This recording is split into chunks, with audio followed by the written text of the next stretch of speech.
네, 오늘은 출애굽기 14장 13절부터 14절까지 말씀을 공부하겠습니다. 오늘 본문은 애굽 군대로 말미암아 광야에서 죽을까봐 두려움 가운데 모세에게 따지는 이스라엘 자손에게 두려워하지 말고 여호와께서 자기들을 위하여 행하시는 구원을 보자라고 모세가 그들의 마음을 진정시키는 내용입니다.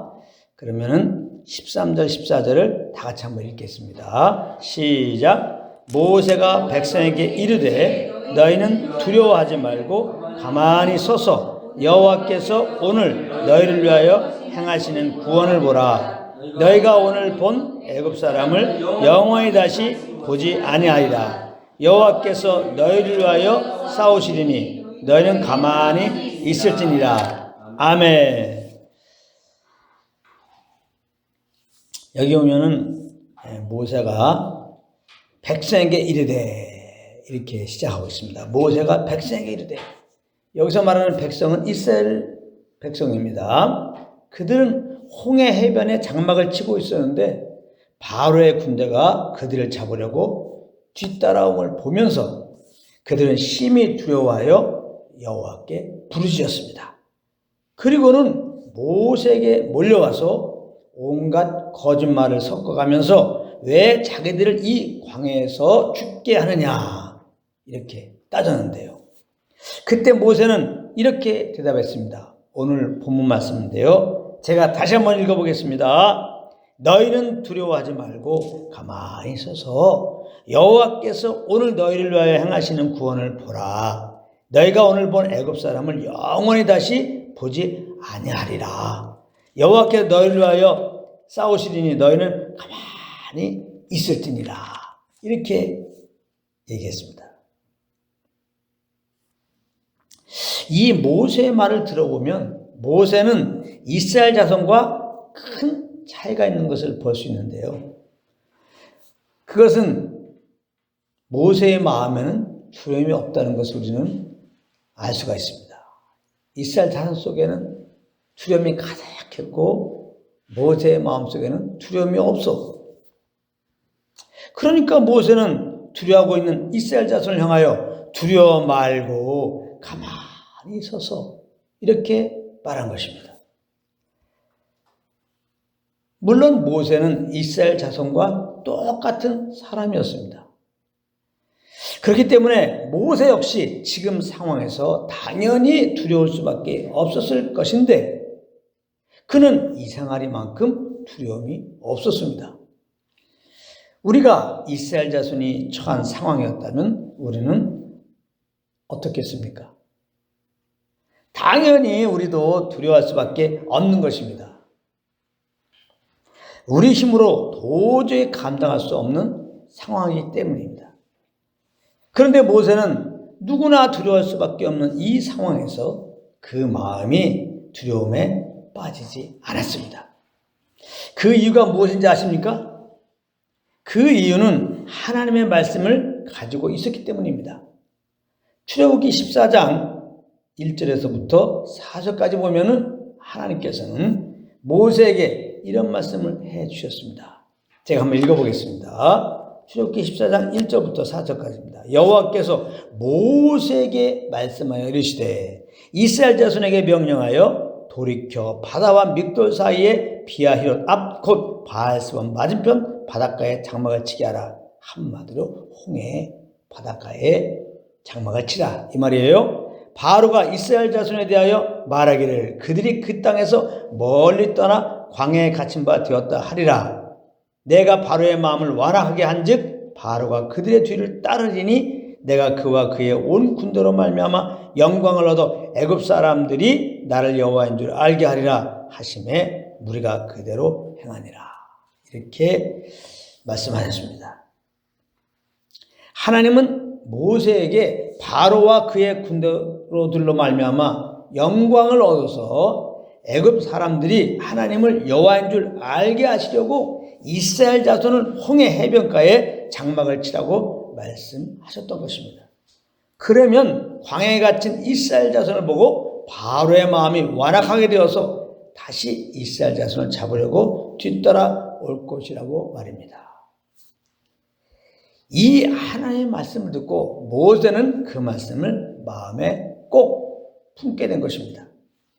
그렇기 때문에 모세는 인간적으로 보면 이스라엘 자손처럼 심히 두려워할 수밖에 없었지만 모세의 그 마음은 어떤 요동함도 일어나지 않았던 것입니다. 오히려 그는 자기들을 위하여 행하시는 하나님의 구원을 보자 이렇게 말했던 것입니다. 이렇게 하나님의 말씀을 가지고 있는 것이 굉장히 중요한 것입니다. 이 하나님의 말씀이 바로 우리가 시험을 당할 때 피할 길이 되기 때문입니다. 고린도전서 10장 13절 말씀을 보겠습니다. 고린도전서 10장 13절 말씀입니다. 제가 한번 읽어보겠습니다. 사람이 감당할 시험밖에는 너희가 당한 것이 없나니 오직 하나님은 미쁘사 너희가 감당하지 못할 시험당함을 허락하지 아니하시고 시험당할 즈음에 또한 피할 길을 내사 너희로 능히 감당하게 하시느니라. 이렇게 말씀하고 있습니다. 여기 보면 사람이 당하는 시험은 다 감당할 시험이라는 거예요. 하나님은 미쁘셔서 감당할 시험만 주신다는 거예요. 하나님이 그렇다면 그런 것입니다. 그러니까 어떤 시험에 있든지 우리는 두려워할 필요가 없는 거예요. 다 우리가 감당할 수 있어서 허락한 거예요. 하나님은 시험 당할 즈음에 또한 피할 길을 내신다는 겁니다. 그러니까 시험 당할 때 우리는 시험 당한 상황을 보지 말고 하나님이 내신 그 피할 길로 피하기만 하면 된다는 거예요. 이스라엘 자손이 두려움에 휩싸이게 된 것은 자신들을 뒤따르고 있는 바알의 군대를 봐서 그런 겁니다. 물 위를 걸어가던 모세가 바다에 빠지게 된 근본 원인도 바람과 파도를 보았기 때문입니다. 그런데 모세는 두려움이 몰려올 때 그 두려움을 유발시키는 것들을 보지 않고 그 시험에서 능히 구원하실 하나님을 바라보았던 것입니다. 하나님이 내신 그 피할 길로 피했다 이 말이죠. 할렐루야. 여러분, 이 피할 길이 바로 하나님의 말씀인 것입니다. 시험 당할 때 우리는 이미 우리에게 주신 하나님의 말씀을 붙잡고 있으면 되는 겁니다. 시험이 문제가 아니라 그러므로 이미 주신 하나님의 말씀을 붙잡고 있지 않은 게 문제인 거죠.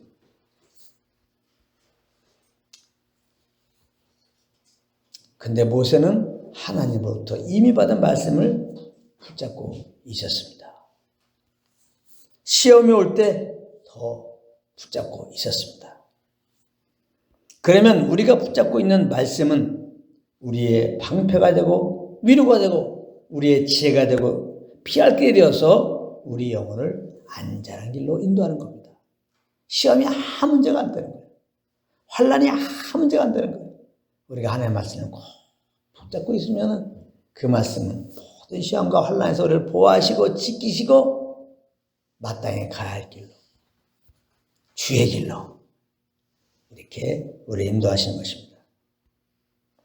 여러분, 이 하나님의 말씀은 우리 영혼을 시험에서 건져주시고 시험에 들지 않게 하는 우리 영혼을 구원해 주시고 지켜주시는 우리의 유일한 피할 길인 것입니다.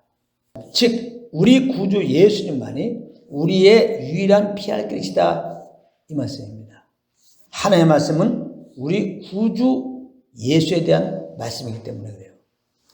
요한복음 5장 30절에 보면은 너희가 성경에서 영생을 얻으려고 상고하거니와 이 성경은 곧 내게 대하여 이거 예수님 말씀하는 거거든요. 예수님이 내게 대하여 증거하고 있는 것이다. 그렇게 말씀하는 거예요. 성경은 구주 예수님에 대해서 증거하고 있는 것입니다. 구주 예수님, 우리를 죄에서 구원하신 유일한 구원자라. 그분이 바로 예수시다. 이걸 증거하고 있는 거예요. 예수님만이 죄에 빠져 영원한 사망 아래 큰 시험을 당한 인생들을 유일하게 건져내실 수 있는 분이신 것입니다. 그러므로 지금 죄에 빠져 있는 분들 누구든지 회개하고 주 예수님을 구주로 믿으면 그 죄에서 구원을 받고 새 삶을 얻게 되는 거예요. 그 시험에서 건져진다 이거예요. 그리고 혹 믿는 자들 중에 어떤 시험에 빠질지라도 지금 그 모든 것을 하나님께 맡기고 그저 우리 안에서 말씀하시는 성령의 인도함을 따라 행한다면 그 시험에서 지금 건져지게 되는 거예요.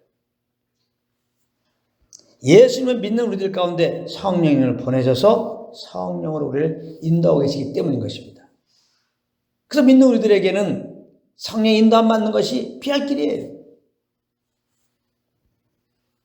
모세는 큰 시험을 당한 이스라엘 자손에게 하나님께서 자기들을 위하여 싸우실 터이니 그래서 구원해 줄 것이니 이스라엘 자손은 가만히 있으라고 했습니다. 왜 가만히 있어야 됩니까? 이스라엘 자손이 할 수 있는 것이 없기 때문입니다. 그들이 스스로 어떻게 홍해를 건너갈 수 있으며 어떻게 바로의 군대를 이길 수가 있겠습니까? 헤엄치는 법을 배워서 되겠습니까? 싸움하는 법을 배워서 되겠습니까? 지금 당장 죽게 됐는데 그러나 그렇다고 두려워할 이유가 없다는 것입니다. 모세는 애굽 군대 가운데서 구원을 베풀어 애굽 사람들에게 그 능력과 영광을 나타내시려고 구원의 하나님이 싸우실 것이기 때문이라는 것입니다. 그러니까 가만히 서서 대신 싸우실 하나님을 바라보며 그분의 구원을 기대하자, 기다리자 이렇게 말하고 있는 것입니다. 모세의 말처럼 결과적으로 하나님은 홍해에 바로의 군대를 출장시킴으로 이스라엘 자손을 구원하여 주셨고 바로의 군대로 말미암아 그 능력과 영광을 온 천하에 드러내신 것입니다. 이와 같이 예수님은 약속 따라 이 땅에 오셔서 약속 따라 우리들의 죄를 위하여 죽으셨고 약속 따라 삶 안에 부활하셨던 것입니다. 그러므로 이제 죄에서 구원받기 위하여 아무것도 할 수 없는 인생들은 그저 우리 죄를 위하여 죽으시고 부활한 주 예수님을 믿기만 하면 되는 것입니다. 또 구원받으려고 착한 일하고 무슨 종교적인 행위하고 아닙니다. 가만히 있다가 우리 죄를 위하여 죽으시고 삶 안에 부활하신 그 예수님을 우리 마음의 구주로 믿으면 죄 용서받고 영생 얻고 죄에서 구원받고 새 사람이 되고 하나님의 자녀가 되는 거예요. 아직까지 예수 믿지 않으신 분들은 그러므로 지금 회개하고 꼭 주 예수를 믿으세요. 지금 구원받습니다. 죄에 빠져 있습니까? 아무 문제가 안 된다니까. 믿으면 되는 거예요. 죄가 문제가 아닌 거예요. 이제는 죄의 시험, 죄의 구렁텅이에 빠진 게 문제가 아닌 거예요. 피할 게 있단 말이에요. 예수를 믿지 않은 게 문제인 거예요. 예수 믿지 않는 자들은 예수를 믿으면 모든 문제에서 해결되는 거예요. 죄의 문제보다 더 큰 게 어디 있어요. 한 번 죽고 심판받고 영원한 불족에 따라서 영원한 고통 가운데 살게 되는데 근데 예수 믿으면 죄사함 받고 영생 얻고 하나님의 자녀가 되고 죽어도 다시 살아서 영원한 하늘나라에서 하나님과 영생 문화 누리고 살게 되니 이게 얼마나 큰 반전입니까? 하나님 우리를 사랑하셔서 이러한 은혜를 베푸셨어요. 이렇게 피할 길을 내셨다고요. 그러므로 꼭 예수 믿으시기 바랍니다. 그런가 하면 여러 시험에 빠져서 아무것도 할 수 없는 성도들은 그저 우리 안에서 말씀하시는 성령을 따라 행하면 되는 겁니다. 문제를 바라보다가 문제 속에 좀 빠져 있는 거예요. 우리에게는 피할 길이 있어요. 바로 예수님이 믿는 우리들의 가운데 성령을 보내시고 성령으로 지금 우리를 인도하고 계시거든요. 그래서 성령을 따라 행하면은 여러 가지 문제가 있어도 문제 속에 안 빠져요. 파도가 쳤지만 베드로가 오라고 하는 예수의 말씀 따라 발걸음 옮겼을 때 물에 빠지지 않았단 말이에요. 아무 문제가 없었어요. 문제 상황에 있어도 그 영혼에는 아무 문제가 없었어요. 이걸 아셔야 돼요. 그렇기 때문에 그 문제된 상황을 보면은 한없이 걱정스럽죠. 한없이 두렵죠. 이 찬양할 마음이 당연히 안 나죠. 밥도 안 넘어가고. 괴롭죠. 그런데 다 감당할 시험이에요. 감당할 환난이라고. 어떻게 감당해요? 내가 감당하는 게 아니라 우리는 가만히 있어야 돼요. 큰 시험에 빠지고 환난 당하면 우리는 가만히 있어야 돼. 가만히. 그리고 우리에게 피할 길을 내셨어요. 그 피할 길로 피하면 돼요. 그 피할 길이 뭐예요? 믿는 우리들에게 오신 성령 하나님의 말씀이란 말이에요. 그렇기 때문에 가만히 있으면서 나는 내가 그 환난에서 시험에서 피하려고 몸부림치지 말고 가만히 있으면서 이 상황을 다 주님께 맡기면서 가만히 있으면서 우리 안에서 말씀하신 성령께 귀를 기울이는 거예요. 그러면 평안을 주시고 그 평안 가운데 우리로 무엇을 소원하면서요. 그럴 때 그 소원함을 따라 행하면 되는 거예요. 그러면 문제는 여전히 있지만 그 문제를 우리는 스트레스 받지 않아요. 눌리지 않는단 말이에요. 그 문제 속에 빠지지 않아요. 문제가 있을지 모르지만 우리는 변함없이 그 마음의 평안을 가지고 우리가 마땅히 해야 할 본문, 우리를 주에서 구원한 주님을 찬양하며 증거하며 자랑하며 우리는 갈 뿐입니다. 이런 삶을 살 때 모든 것이 합력하여 선을 이루시는 하나님의 영광을 보면서 우리는 살아갈 뿐입니다. 이런 은혜의 삶들이 되시기를 우리 주 예수 그리스도의 이름으로 축원합니다.